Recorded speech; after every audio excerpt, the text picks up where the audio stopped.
Είναι μεσάνυχτα. Οι βόμβες με κάνουν να πετάγουμε από τον ύπνο μου. Χωρίς δεύτερη σκέψη, αρχίζω να φωνάζω για τη μικρή μου αδελφή.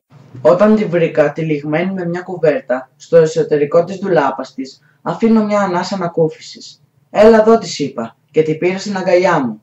«Πάμε να βρούμε τη μαμά», της χαμογέλασα στην προσπάθειά μου να την ηρεμήσω από το φόβο που διέκρινα στα μάτια της. Εκείνη μου έγνεψε τρομαγμένα. Άρχισα να φωνάζω τη μητέρα μου.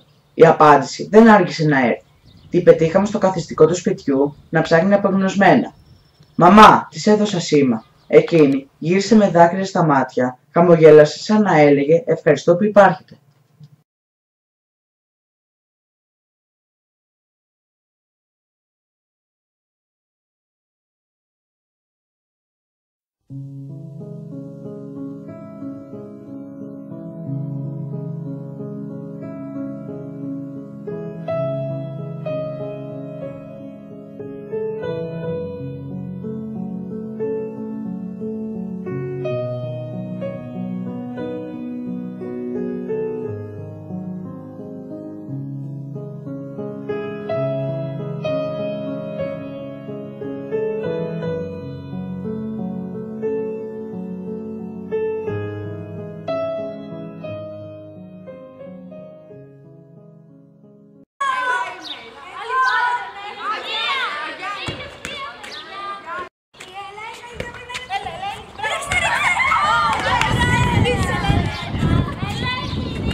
Και μπαίνω, βγαίνω μέσα στην καβάλα. Ήρθε και εμένα η σειρά. Έλα, πάμε. Αχ, τι κρίμα. Για ηρέμησε λίγο. Εντάξει, δεν πειράζει.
Έγινε, δεν ήταν σωστό. Έχεις δίκιο, ήταν λίγο παράξενο. Δεν ήταν απλό παράξενο. Και εσύ, Ριωσή, πώς τις φέρθηκες έτσι? Μα τι έκανα πια? Τι δεν έκανες, έπρεπε να πεις.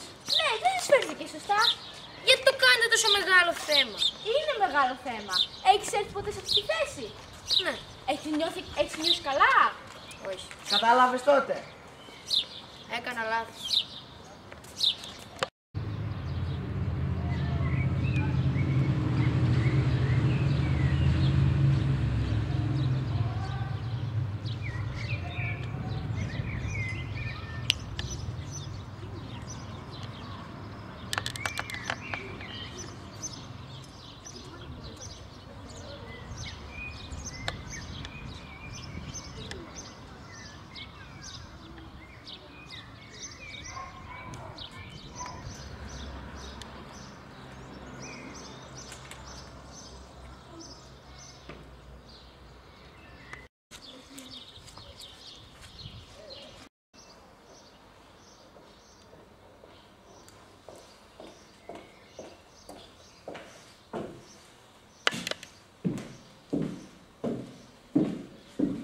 Σάντα.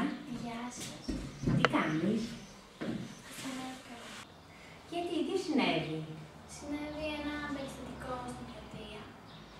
Ένα παιδί, θέλοντας να πάρει τη θέση μου, με έσπρωξε και εγώ έφυγα.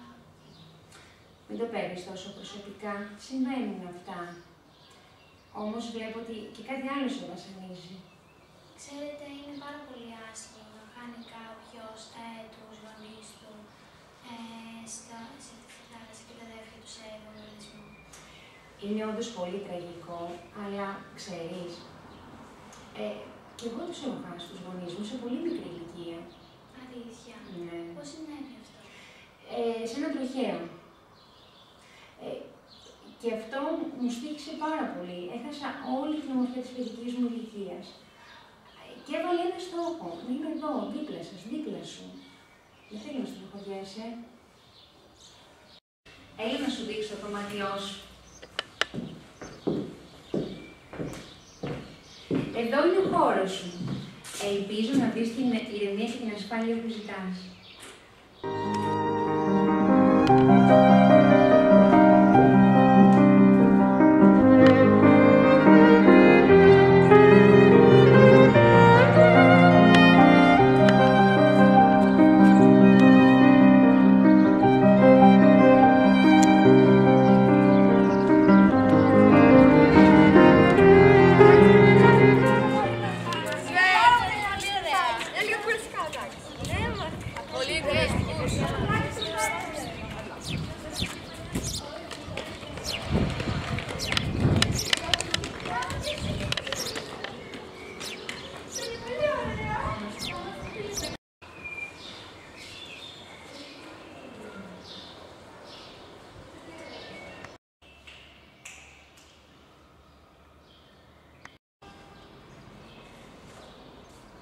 Πραγματικά δεν θα ήθελα να βρισκόμουν στη θέση τους.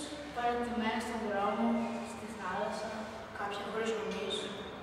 Και δεν φτάνει σε τίποτα. Κοιτάξτε εκείνες τις εικόνες.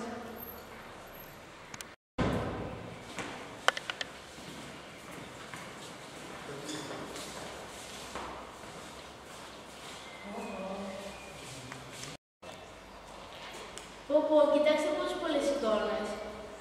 Ναι, είναι οι ζωνοχές της μυθετώνας.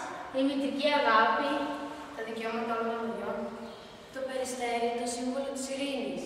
Πόσα μηνύματα περνάνε συγχρόνως. Και τόσες αξίες γύρω-γύρω. Η ελευθερία, η ειρήνη, η ισότητα, η ελπίδα, η αγάπη. Η αυτογνωσία, η αλληλεγγύη, η δικαιοσύνη.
κάνουμε συμφωνώ.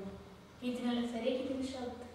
Μην ξεχνάτε πως κι εμείς υπήρξαμε πρόσφυγες από τη Μικρά Ασία και από αλλού. Θα μας άρεσε να μας αντιμετωπίζουν με προκαταλήψεις σαν ένα αναγκαίο κακό που πρέπει να ξεπεραστεί. Όχι. Εγώ ξέρετε τι νομίζω. Νομίζω πως το είναι απλώς για να βγούμε νικητές, να μαζέψουμε όλα τα κομμάτια μας και να αρχίσουμε κάτι πάλι από την αρχή. Μια νέα ζωή. Δίκιο έχεις. Συμφωνώ κι εγώ μαζί σου.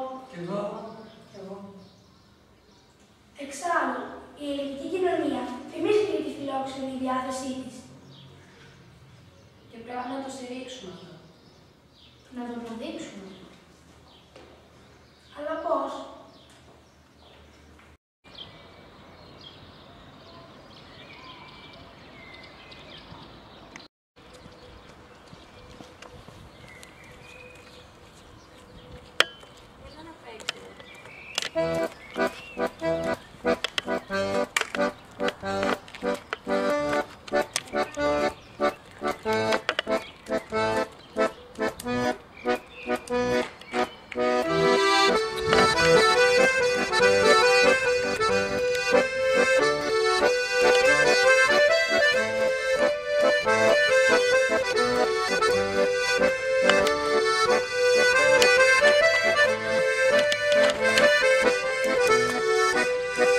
Thank you.